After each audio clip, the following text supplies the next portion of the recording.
Hi, my name is Mary Poffenroth, and I'm an adjunct professor of biology. Today, we're going to be discussing the cell theory.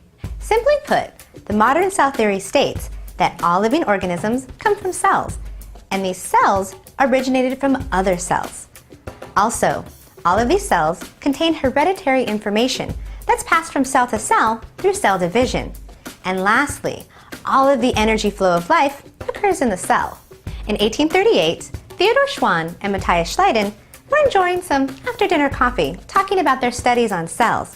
It has been suggested that when Schwann heard Schleiden talk about the nuclei he was observing in his plant cells, he was struck by the similarity of the things he was seeing in his animal cell studies.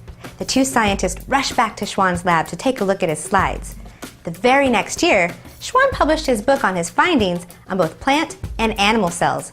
However, it was completely devoid of any acknowledgement from any other scientists, including Schleiden.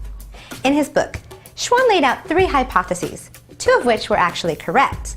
1, that cells were the unit of structure, physiology, and organization of living cells. And 2, that cells were actually a dual existence. One, that they were an individual entity, but also that they were building blocks of larger organisms. Rudolf Virchow would then add an integral piece to the puzzle, with his observation that cells replicated themselves through division, and he added to the cell theory that all cells arise from pre-existing cells. It's important to note that the cell theory predates many large advances in biology,